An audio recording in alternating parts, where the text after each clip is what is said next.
let me begin our topic, which is the latest media scene.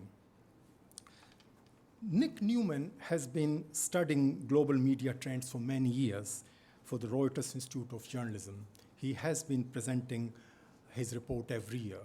And his latest research is quite revealing about the current state of media. I'm very pleased to introduce Nick to present his report. Thank you. Thank you. Good morning. So if people don't know the Reuters Institute for the Study of Journalism, we're actually, although it has the Reuters name, we're actually an academic institution. We're part of Oxford University. And there's a 35-year-long tradition of fellows coming from all over the world, so mid-career journalists who come and spend time in Oxford and do some research. And we have one from India this year, but they literally come from all over the world.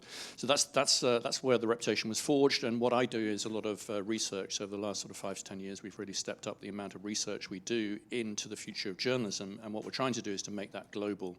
So there's very few places where you can get sort of comparative data around journalism. So I'm really, in just 15 minutes or so, going to go through sort of some of the main changes. So the way in which digital, as Naresh has said, has been disrupting journalism. I'll talk about some of these issues of trust and misinformation, both here and in India. And I'll talk a little bit about, some of the newer trends that we see. It's based on a survey. So we basically ask representative samples in each country about their news consumption. So this year we're going to be in 40 markets, last year in 38 markets. And these are some of the countries. It's an independent study. For the very first time in 2019, we did India, but India, as you know, is an incredibly big and rich country in terms of diversity. So it's very, very difficult to get that snapshot in 2,000 people. So when you look at the Indian data, it is just English speakers to start with. We hope to do a fuller survey, but at least it gives us some comparative data for India for the first time. One of the benefits of doing this kind of work, which we've been doing for 10 years now, is you can really see the changes in media consumption over time. I'm just going to start with the US. It's a country we're all familiar with. And you can see, there's a little bit of excitement around 2016 when Trump got elected, but mainly the changes you see here in consumption are structural. So the changes in the lines at the top there, you see online is, amongst online users, the most used source of news in the United States. But look at what's happening to television. Television news is starting to fall in many developed countries, and you can see how fast that has fallen in the US over the last 5 years or so. The blue line is the rise of social media. So this is people saying that they are using social media for news, and you're seeing how fast that grew to 2016, peaked around the election, and then fell back a bit. And then the fall of print, we've already talked about that. You can see that pink line, how far and how fast that has fallen in just a few years, and of course it started before that. In the UK, again, pretty similar patterns really. So online is pretty stable. Lots of people not using online news. Then you can see the fall of television again. You can see the fall of print, and you can see the rise of social media, not quite to the same extent, but still similar. And young people in particular behaving very differently. So young people increasingly finding mobile formats more compelling than television news. So a lot of the fall in people watching television news has gone into sort of mobile formats. What about India? So again, this is sort of relatively partial data, but broadly, India is different. As you know, television is still incredibly popular. It's the most popular overall. Online is popular, much more popular with young and affluent elites in particular. And of course, India is much more mobile. In our data, which remember is just those sort of elites and English-speaking elites, what you can see here is the age difference here. So you can see that younger people, which is the light blue on the left, their main source of news, their preferred source of news is online, and increasingly social media. So you can see 28% say that their main source of news is social media in India, whereas older people are still actually consuming print to a much higher degree than in many other countries, and they're still consuming television and preferring television. So you have this real generational split, which I think, if anything, is becoming bigger over time because we We're the product of our upbringing and our habits, and those are very, very hard to shift. But younger generations really behaving very differently. The other change within online is mobile and smartphones, obviously. This just shows you the picture in the UK. Again, just in the last 5 years or so. So smartphones have been around for a long time, but in terms of news use, look at the pink line there, 63% now say they use a smartphone for news every week. And you can see people using laptops and computers falling. And that's not because people have fewer laptops and computers. It's because this very powerful device that we have in our pockets all the time, it's the convenience, it's the fact it can do so many more things, the screen is bigger. And this is absolutely transformative for journalism. I think that journalists haven't fully realized how important the mobile revolution is. It has huge implications for the type of content that we need to produce, that people are going to consume. It has implications for formats in terms of how we deliver our journalism, and it has implications for the channels that people are going to use to find that journalism. So the smartphone has been truly transformative in the UK and in India. So quick test for you. Who got their first news today from television? So your first contact with news from television, put up your hands. Who got your first news this morning from radio? Very good, Samara.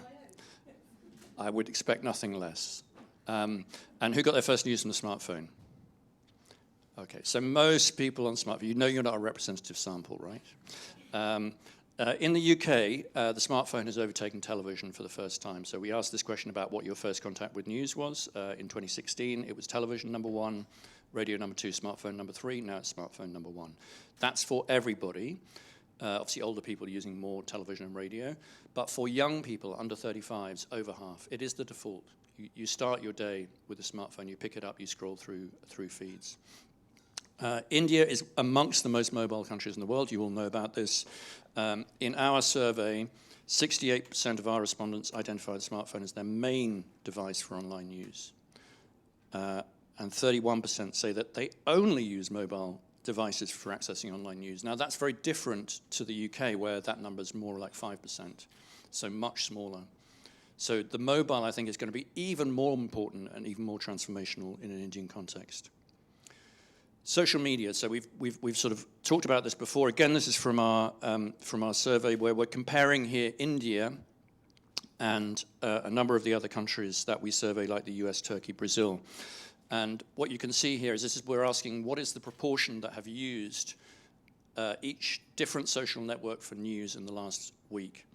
And in India, Facebook is the number 1, followed by Twitter and then Instagram.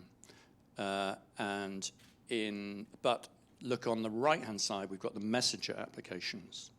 So here you've got India, 52%. So actually almost, or as many people are using WhatsApp as they are Facebook. That's very different from what you see in the USA, for example, only 4% using WhatsApp for news. So this is a complete, and we see this not just in India, but across the global south, is very different ways in which WhatsApp in particular is being used for finding news, sharing news, disseminating news in these closed networks. I think the other thing I would point out with that one is just looking at Instagram in particular. Again, very high usage of Instagram, particularly with younger people. So these very visual social networks are becoming much more important. This just gives you an idea of that that difference of how WhatsApp is used, and you know how important that has been in terms of the spread of misinformation in India. So we see over half of our sample in India, 52%, we've talked about that before, but also in Brazil and South Africa say that they use WhatsApp for news. They're also more likely to be in very large closed WhatsApp groups, which are much easier to spread misinformation without us being able to see what's going on, than we find in the US, where it's only 4%. In the UK, it's only about 8% who say that they're using WhatsApp for news. So again, this has really significant implications for how we combat misinformation, how people receive different kinds of news and misinformation. So this kind of brings us on to the whole question of trust in news, which has been a huge theme. It's a very complicated issue. There's lots of reasons why in many countries we're seeing declining trust, but here's the headline. The headline is that over the last 5 years, in most of the big countries we've been tracking, we've seen something like a 10% fall in trust there. So Finland, always the most trusted country in all these international surveys. But even in Finland, you've seen sort of 9 to 11 point fall. There's lots of complicated reasons for why people don't trust the news as they used to. Part of it is to do with these deeply polarizing issues like Brexit. So you can see the impact on the trust scores there in the UK between 2016 and 2017. And that's essentially people saying that I really care about this issue, and I'm seeing all these people represented on my television, on the BBC, and I don't like that representation. So it's not necessarily they think the journalism is doing a bad job. It's actually they, in this polarizing issue, they're really angry with the content that they see in the newspapers or on television. So some of it's to do with polarization. Some of it's to do with representation, and Samira is going to talk about this as well. You know, how well do we as journalists and newsrooms represent diverse communities? How representative are we truly? And in France, we saw last year this huge drop in trust scores with the Gilets jaunes protests. And a lot of that was to do with the media essentially being seen as part of the elites, being representing powerful interests rather than ordinary people who had these very, very deep grievances. Representation takes many forms, and we're going to discuss it later, but I think part of the reason for falling trust is that journalists no longer properly represent audiences. They're often acting in the interests of elites, or they're just not representing gender, or they're not representing the racial mix and diversity of countries. Trust in India is pretty low. So on the overall standard, I think the average is around 50%. Trust in the news in India is around 36%, and you'll know a lot more about the reasons for that than I will. I think there's another whole range of issues which are leading to this disconnect between journalists and ordinary people, and the ways in which media used to meet people's expectations but isn't in quite the same way. So 39% say that the media is often too negative, that it feels that it's not necessarily representing people in a truthful way, that it's always looking for the worst, that it's always sensationalizing. So this is a really interesting new trend that we're seeing as sort of media companies thinking about how they can take a more positive agenda or a more hopeful agenda. The BBC, amongst others, are sort of working on those kind of ideas. 28% say they feel worn out by the amount of news. A lot of that is these very long-running, intractable stories that you feel you can do nothing about, like Donald Trump and Brexit and climate change. 32%, these things are linked, say that they often or sometimes avoid the news, and that's gone up 6 points since we last asked the question in 2016. And when we ask people, what's the main reason why you avoid the news? It's because I find it depressing. It brings down my mood. Or I feel that there's nothing I can do about it. Again, going back to these sort of intractable issues. And I guess it's to do with, you know, just the enormity of some of these huge issues that we're covering right now and the complexity of them. How can you make that relevant to ordinary people? I think these are some of the real challenges that we face as journalists. Just finally, Naresh will know we began, my love is radio. I started in the BBC World Service for many years, and I left radio and worked in online and print and television. But my true love was always radio, so I'm incredibly excited to see that this very old medium of audio is becoming incredibly popular again, and we're going to hear from Anushka Astana later, who is, you know, an embodiment of a really successful new dynamic way of presenting audio. And I think we are seeing audio becoming much more important again, which is kind of counterintuitive. So in our survey, we see around a third of people now say that. How many people here listen to a podcast? Listen regularly to podcasts? So again, you're not a representative audience, but loads of people listen to podcasts. 36% listen monthly, about half of those to podcasts about news or politics. So we've seen in the last year, 18 months or so, sort of doubling in the number of these sort of news podcasts, so daily news podcasts like Today in Focus from The Guardian, which is doing incredibly well, by the way. I mean, on a daily audience, it's getting as many people as buy The Guardian newspaper, and it's only been going for about 18 months. So I think the other really interesting thing about this is young people are really engaging with podcasts for long periods of time. So we think of younger people as essentially flitting through the headlines and not really engaging deeply with media, but podcast is one where young people are really doing that. So they're listening for long periods of time. In the UK, young people make up about a quarter of the audience, but they're consuming half of the podcasts. Quarter of the audience, half of the podcasts. So completely overrepresented with younger people. And the reason why they are engaging with them is because podcasts are an on-demand medium. They can choose it. They don't have to be scheduled by an audience. There's much more diversity. It's less stuffy. It's more diverse, a bigger range of views that are relevant to those young people. And also they're just kind of plugged in all the time. So it's this really easy, convenient medium, and audio has always been an amazing medium to do other things. So I think that convenience is also really interesting. So I think that takes us back to, we have a whole load of assumptions about what formats as journalists are going to work. You know, we grew up writing or making television packages, but the journalists of the future are going to need to think about just the best way of telling stories in video, in audio, in text, or some mix of those things in a way that really, really engages people all over the world. So just sort of very briefly, the sort of takeaways we've seen.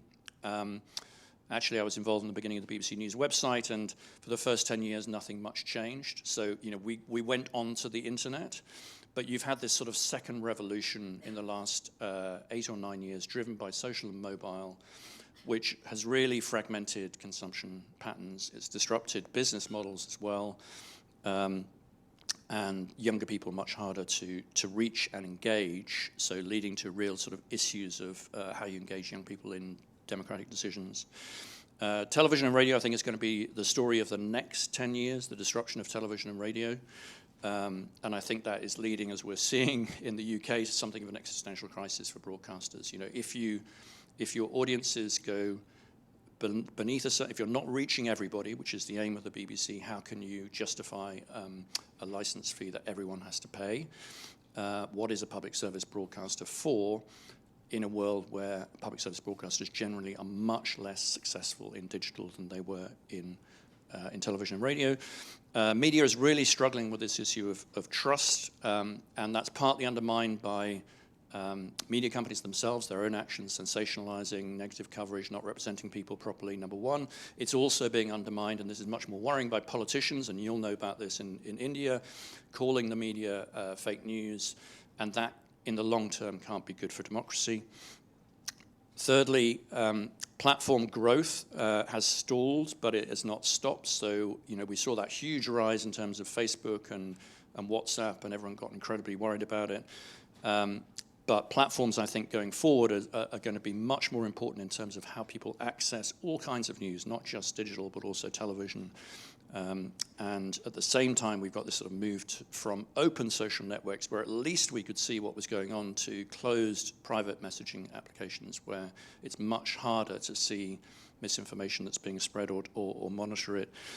And my positive thought is, coming from an audio background, is that actually there are a lot of new opportunities in digital as well, not just audio, around new formats, and that's driven by easier access, the popularity of news podcasts and smart speakers.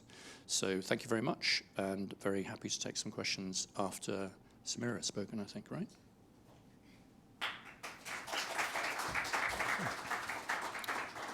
Thank you, Nick. I forgot to mention, Nick is a veteran journalist. He not only worked on radio, but he was one of the people who launched BBC's news website.